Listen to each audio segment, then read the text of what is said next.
Maswerteng hapon po mga ka-STL. Narito na pong resulta ng STL Pampanga para sa araw na to, 2nd of February 4, 2026, araw ng Miyerkules. Naway ang mga natayaan nyo pong mga numero kanina ay manalo nawa ngayong hapong ito, 4 PM. Kaya't kunin nyo na po ang inyong mga ticket. Narito na po ang resulta.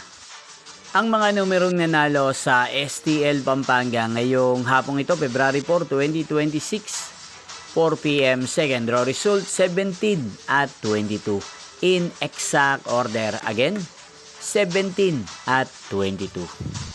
At ngayong hapong ito sa STL Pampanga, atin pong i-shoutout si Ate Maribel ng Pampanga. Shoutout po sa inyo, Ate Maribel. Sana po ay nasa maayos kayong kalagayan. At sa lahat po ng mga taga Pampanga na lagi pong nanonood sa channel na to, shoutout po sa inyo. Inyo pong napanood ang resulta ng STL Pampanga. Magkita-kita pong muli tayo mamayang 8 PM.